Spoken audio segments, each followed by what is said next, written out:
Welcome, everyone. By my watch, it is 3:30, the bottom of the hour, and we're in for a fun-filled hour today as we spend some time talking about high-stakes methodologies. And how we can better align our instruction to them, especially given the recent announcement from the Biden administration that all states will be expected to administer their standardized assessments this year. And while the results might not count the same, we know that we still want to get good data from our students, right? We still want to have useful data from the students. And so the more thinking we can do to prepare students for those types of assessments and engage in that type of thinking, the better for them, not just for those types of assessments, but also to better suit them throughout life as well. So let's go ahead and get started with our session here. I am Randall Lober. I am a senior instructional specialist with the Institute for Research and Reform in Education. The short version of our mission and vision and what we do for those of you who may be new to us this afternoon is we help schools do good things even better. We partner with you to find out what's working well and serve as thought partners to really fine-tune both instruction and some of those wider systems that instruction takes place in to help make sure that we can ensure the best outcomes for all students. My role is more to serve as one of the professional development providers, but also as an instructional coach and working shoulder to shoulder with a lot of teachers from our partners. We have two outcomes here today that we want to attend to. First, we want to develop and refine a definition of alignment as it relates to planning our instruction. And secondly, we want to identify some strategies to ensure students have access to practice those high-stakes assessment methodologies that we'll talk about a little bit later on. We have some ground rules for our time here together. We'll make sure we begin and end on time. We'll stay focused, and please do stay focused in the chat as things resonate with you or as you are engaged in those conversations. Please be respectful and assume positive intent. You're all taking an hour out of your afternoon to be part of this professional learning experience and all hoping to come gather something that will help benefit your students in their thinking. So please acknowledge that as we deal with each other in the chat as well. But please do use that chat feature for those questions and responses. We're happy to respond to those as we can throughout the session. And toward the end, we do allow participants to unmute if they so choose to ask some questions during our Q&A time. But if you are not speaking at that time, please do keep your microphones muted so that way we don't have to contend with a bunch of background noise and conversations as well. Some other housekeeping to note. Please share your questions and ideas in the chat. In the classroom, typically we say, or even in professional learning settings, we say, wait, I'm on the stage, but we know that in virtual settings, those back channel conversations are a great way to continue the learning, continue the conversation as you find things that resonate with you. So please, we encourage that conversation, especially in this setting. We'll track and respond to those questions at a logical pausing point. As I mentioned, we do have a Q&A session near the end, and if we can't get to it inside the session, we'll make sure to have a follow-up communication with you after the session. We do want to let you know the chat will be saved. That lets us follow up in any unanswered questions or comments. It allows us to compile any research and ideas that you share for later distribution. So we'll share some strategies some ideas for strategies and how they might be used throughout the session, but please feel free to share your own thoughts about how they might work, and we will do our best to put that in a tiny little bow so all participants can benefit from having the record of that knowledge. So let's go ahead and get started with this quick stop and jot, either on a piece of paper next to you or just to think about it. We often hear talk of it being important that instruction is aligned. What are some things that instruction should be aligned to?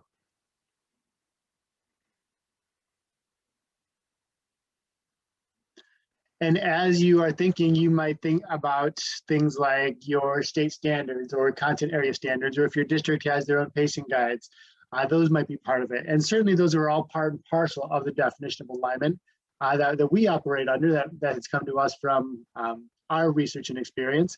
And so we want to do some to share that definition, so we're all working from a common understanding here going forward. So through our research and experience, we've come to define alignment as this. What is being taught, what students are being asked to do is first aligned with the standards and the curriculum. So we want to make sure that if our instruction is going to be aligned, it has to be reflected in those standards that govern a particular class or course or grade level, and certainly should be part of the curriculum that local decision-making body has adopted to facilitate the study of those standards. So if you're using a Wonders reading curriculum, it is likely, it is optimal that the instruction we provide is aligned with that reading curriculum. We also want to make sure that what is being taught and what students are being asked to do is on time and on target with the scope and sequence of study. It's one thing to be able to find a connection to these standards and to the intended curriculum. It's another thing to be on time within that curriculum. We, for example, don't necessarily want our teachers to be 3 or 4 weeks behind a pacing guide, because that means they won't have access to that students won't have access to the latter parts of that, what happens in the latter parts of that pacing guide. So we do want to make sure when we're talking about instruction being aligned that there's an element of pacing involved as well. And the last element of our definition of alignment is that we want to provide students opportunities to experience high stakes assessment methodologies among other assessment approaches. And there's a lot we can say about the first two sub-bullets here, standards and curriculum and on time and on target. But this session is all about that last bullet, that last part of the definition, dealing with high stakes methodologies. It's important for us to define what we mean by that. Many of us have these stereotypes of high stakes assessments as filling in bubble sheets, right? Or sitting in front of a computer and filling out multiple choice responses. And while that is the experience that we have when it comes to assessment time, that's not the type of thinking that's required by all high stakes assessments. When we're talking about high stakes methodologies, we're talking about those types of thinking that we can outline here. We're talking about things like interacting with complex text, which is part and parcel of assessments on SBAC, any variety, on PSAT, on ACT, on any variety of assessment packages. Students are always going to be interacting with complex text. So we want to make sure that we are using instructional strategies that prepare students for that in the staff that they'll be asked to working with them on those assessments and beyond. We also know that students will always, no matter the assessment, be asked to analyze or evaluate something, and we want to make sure that they're well prepared to do that. They'll always be asked to engage in some problem-solving skills, whether that's setting up a problem and not solving it, but just seeing what would the process look like, or perhaps talking through the process or finding issues in a mock problem. We know that problem-solving skills are a big part of these assessments, no matter what assessment battery it is that your students take. We know that students are often, especially in assessments that offer a constructive response session, they're going to be asked to provide their own explanation or build their own argument about why something is or is not so. So we want to make sure our instruction provides them opportunities to do that as well. And of course, there's even longer form writing, which we'll talk about a little bit later on, that drafting and revising, editing responses that takes us through the entire writing process. And while that might not be possible on all of those high stakes assessments, there's certainly elements of it as we think about revising things like for word choice and those different item types we might see.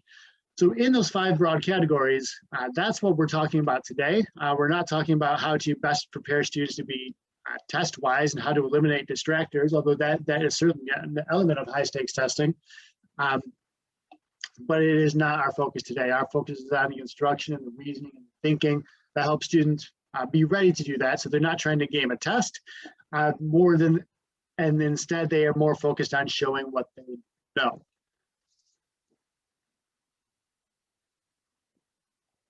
Let's talk about what these high-stakes methodologies might look like in action.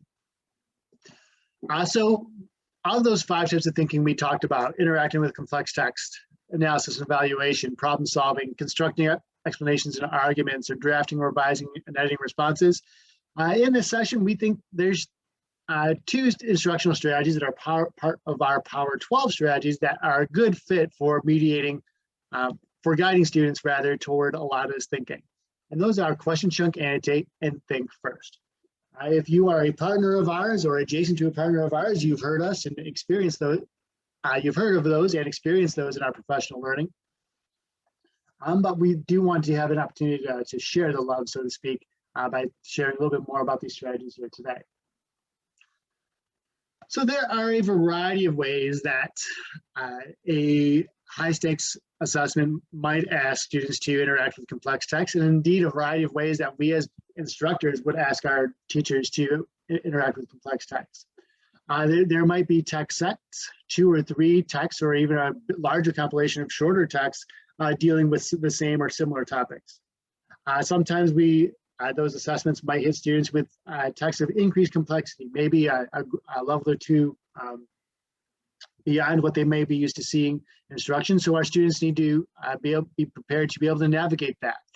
We also know that on those assessments, and we'll show some examples from SAT, PSAT a little bit in a few moments, that they're often dealing with quantitative text, so dealing with numbers, graphs, charts, and those sorts of things, and non-page text. They're interpreting images and seeing what relationships might exist between that and the text, the traditional page text they just read. We know that high stakes assessments and indeed our instruction should pull text from various content and topics.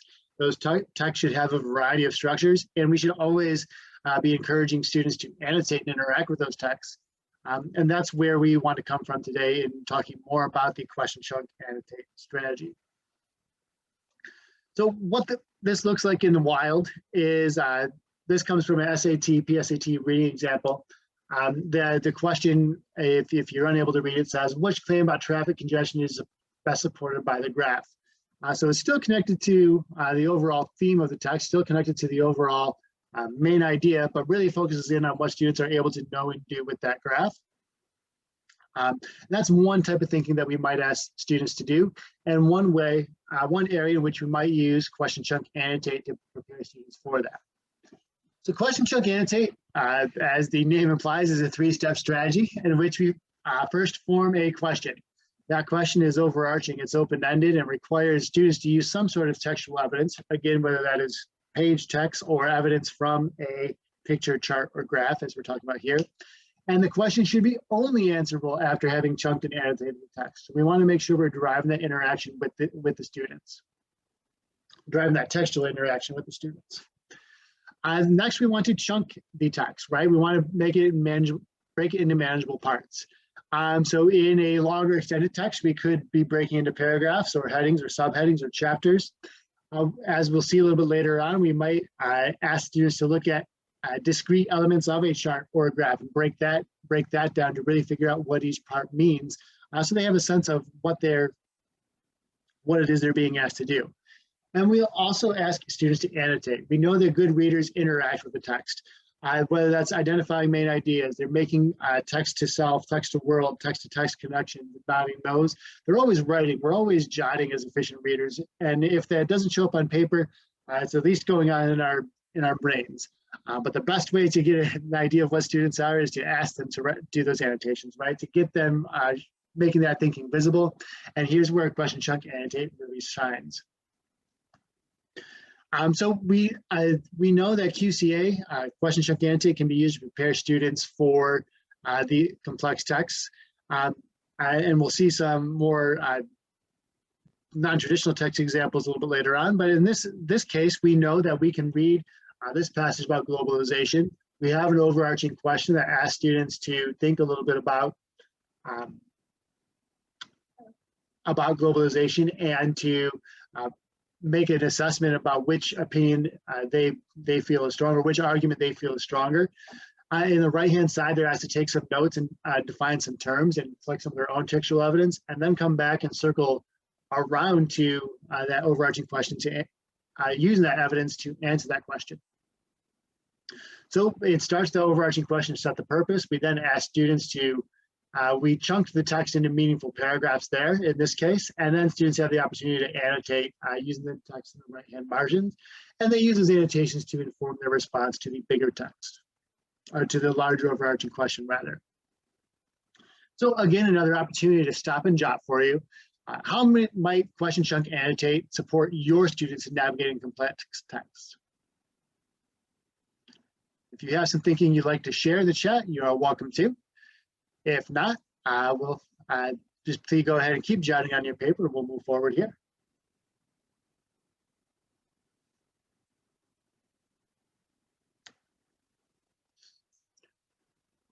The second strategy in action, or the second methodology in action rather, is analysis and evaluation. In a high-stakes assessment, this could take the form of error analysis, looking at the author's point of view or their intent, looking at word choices and meaning, and deciding, what is another or a better or more optimal way to phrase this. We could ask students to evaluate the strength of an argument or how credible the information is that they see in front of them. And we can also ask them to evaluate how the structure of a text might impact the meaning. Does it compare and contrast structure change the ways that we think about the text? And probably it does, right? So we want to make sure we are cognizant of those things, and we're preparing students to, with our instruction, to think in those ways.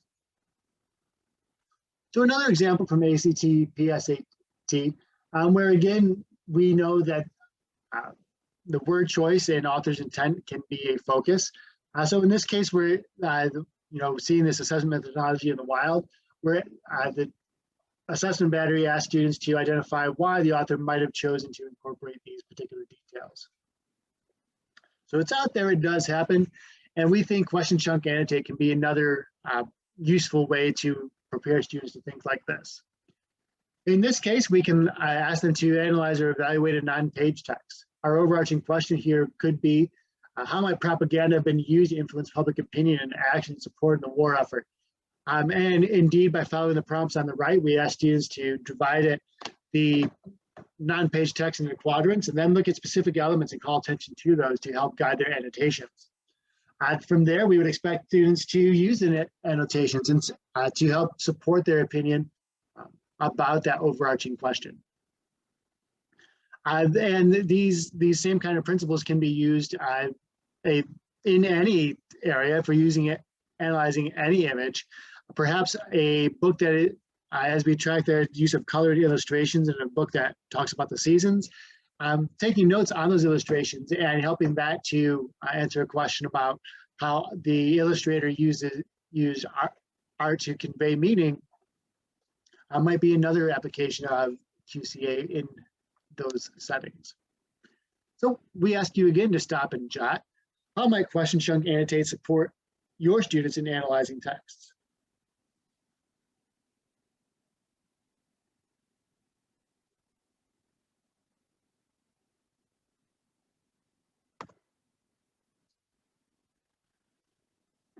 The third strategy we want to explore today is, or the third methodology rather we want to explore today, is problem solving.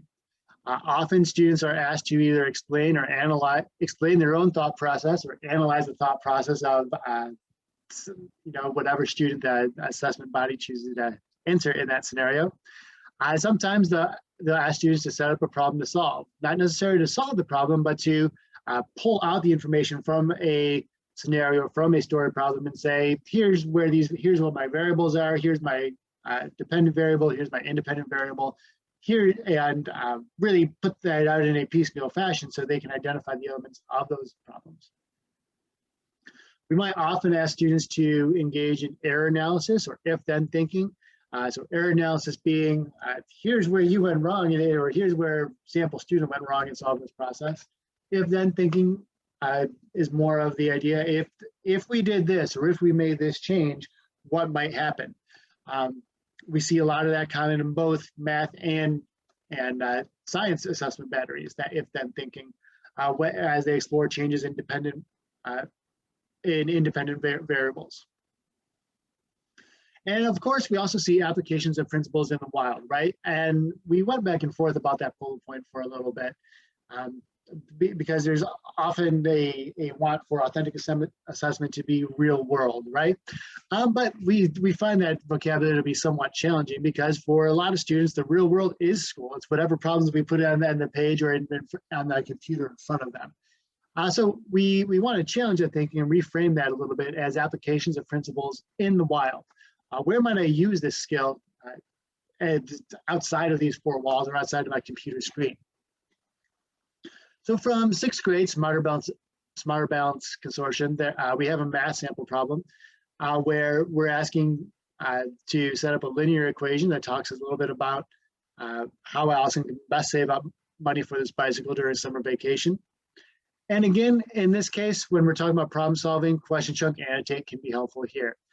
The question might be as simple as, what steps might we need to take to solve this problem? The chunks might be looking at individual sentences or looking at individual pieces of information given in the problem, and the annotations, of course, would be students making sense of those chunks on the side.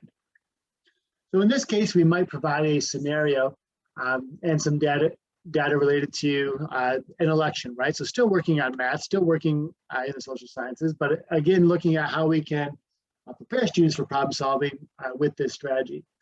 So we could ask them an overarching question like one of these: explain how you could use the data from both the follow-up survey and the initial survey to determine the estimated number of people 18 to 34 years of age that would report voting for candidate A in the November election. And in some cases, we might have two overarching questions.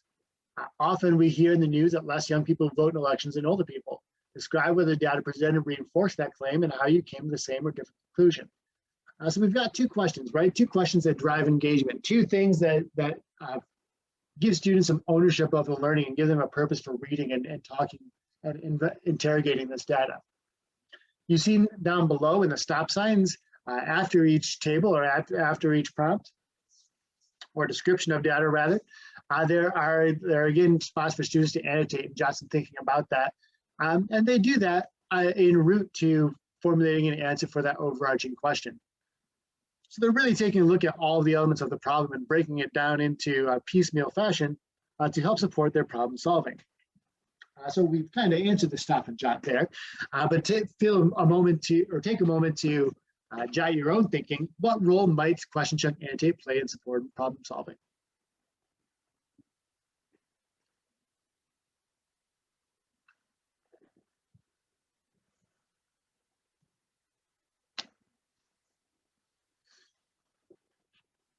The fourth methodology we can consider is when we ask students to construct an explanation or build an argument.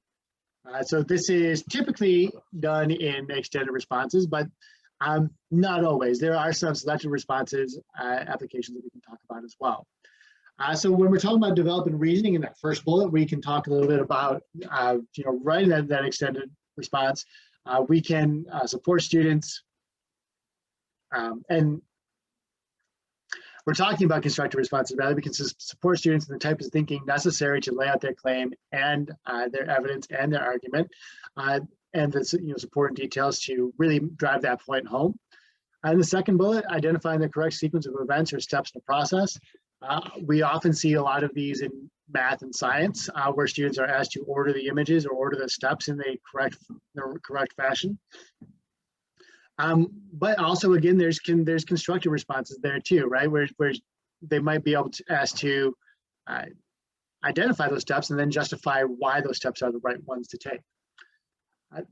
We might ask, in addition to developing that reasoning, we might ask students to identify examples that best support evidence or a claim. So looking at the variety of evidence that an author offers within their text to identify which evidence best supports that claim, or to consider which evidence might be inserted to even better support the claim.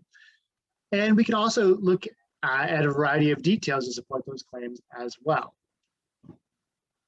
In this case, our methodology example comes from AP Art History, just to show that high-stakes assessment methodologies are used content area-wide, right? High-stakes methodologies are content agnostic. And wherever there is an assessment, or not for that matter, kids need to be involved in higher order thinking. And that is true for all content areas. So in this example, students are asked to view this picture and then use some visual evidence to justify who was the architect here and explain why this work is characteristic of that architect's work. And so they're asked to create a constructive response, right? The rubric is not necessarily provided here, but the students know that they'll be looking forward to, in their response, they should have these 2 examples of visual evidence and 2 examples of contextual evidence as listed in the prompts. For this one, question chunk annotate may not be as appropriate, but think first certainly is. So there are a few steps to consider when we're talking about think first. First, we want to make sure that our think first format matches the academic task. We might, for example, support students by providing an outline for an essay, or in a CTE class, they might be drafting a design in their sketchbook. Or think first can be a little bit smaller scale. Maybe they're simply guiding questions that we provide to students. We also want to provide examples and non-examples from that think first, right? We want to, as part of preparing them to do their own thinking, we as instructors want to provide examples of what our thinking looks like, of what our expert thinking is. And not only identify what works well, but identify some approaches that don't work well for students. They're best supported in doing their own thinking. We want to make sure that after students have had an opportunity to complete that think first, they have an opportunity to receive some feedback, whether that's from us or from their peers.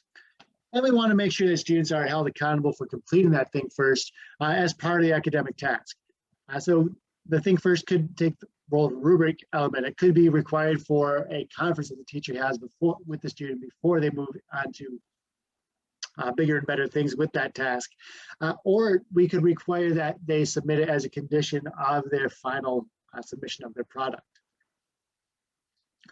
In this case, we can prepare students for constructing an argument by looking at this graphic organizer, think first. That helps prepare students to look at a letter to the editor. This is something that is borrowed from a supplementary curriculum that we offer at the high school freshman level. But certainly developing an argument and supporting opinions is something that is applicable across grade levels from upper elementary going forward.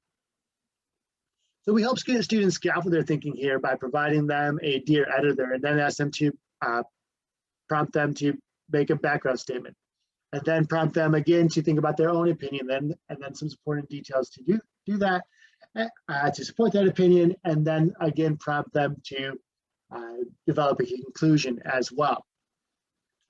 So the idea is that we're giving them ways to structure their thinking before that we set them off into the wild or set them loose to complete this letter, and really scaffolding and supporting those thought processes, providing feedback on this think first along the way. So students are the best possibly equipped that they can be for that sort of high stakes thinking. So we'll ask you to stop and jot one more time here and think about what ways think first can support students in preparing for an academic task.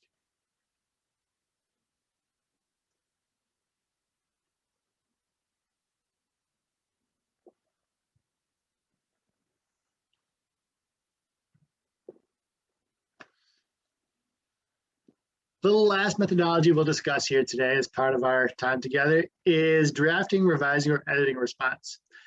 This might be where students are either working on their own response or they're offering edits or revisions to either a sample student or indeed to another student in their own class. Certainly they can write in a variety of genres. It could be a narrative text, an explanatory text. They could be asked to write an argument or a claim. Typically at upper levels, we see more of that argument or claim. At lower levels, we do tend to see some more narratives as part of these constructed assessments or constructed response items. Often we ask students to look at language use when they're making these edits and revisions, whether that's looking at mechanics, making sure that the text that we write or the writing is appropriate for the audience in both tone and purpose, and that the word choice properly contributes to that tone and purpose. We want to make sure that, again, we can find some connections between the text and any graphics we might provide. And we also want to, again, evaluate the strength of evidence and the supporting details that we provide in support of a claim. So we know that we see a lot of this in the wild as well. Often assessments will give a way that a student tried to solve a problem and say, well, something's not quite right here, go find it, right? One of the best ways we can prepare students for that type of thinking is, again, through the aid of Think First. Developing a think first that really prepares them for that sort of thinking, by providing some examples of what that problem-solving process and that kind of debugging process can look like. That's why we have that cute little bug under the magnifying glass there. We're looking for those bugs. Again, the opportunity to provide some feedback, and as well making sure that students are held accountable for that think first throughout. So again, the think first can help support that thinking by providing a structure for that. In this case, we can prepare them to draft a response, draft their own response through using a RAF template here. And the revisions and edits can come in the peer editing process, where we can ask students to say, hey, did you fulfill this role? Are you writing accurately to your audience and format? Did you stick to your topic? And you use things like rubrics to help support some of that conversation for students as well.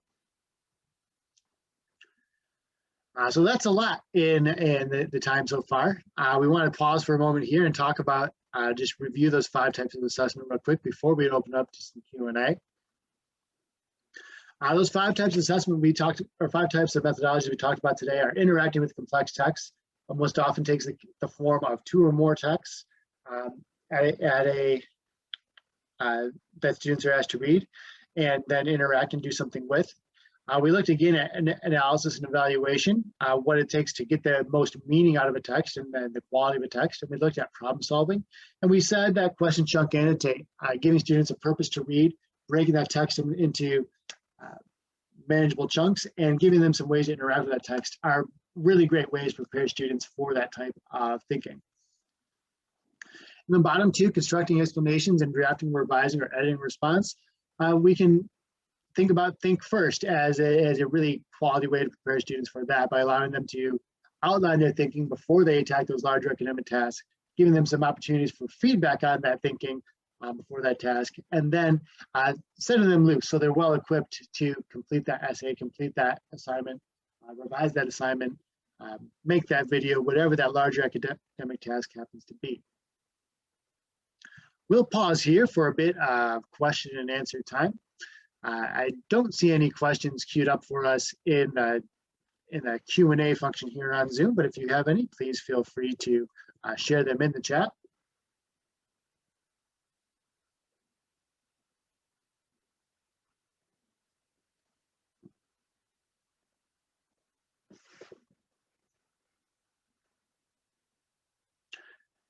And well, if there are no questions, we won't make you stay beyond here.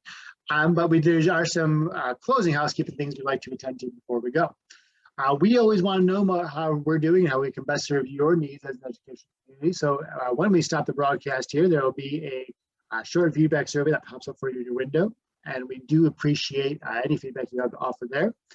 As part of the feedback survey, we do ask for an exit ticket just to get a sense of how you're planning on taking, what you're taking away from today's session. And we ask you how might practice with high-stakes methodologies better prepare students for success. So as part of the feedback survey, please think about and answer that question and share that with us. That gives us a sense of how you use the knowledge from today.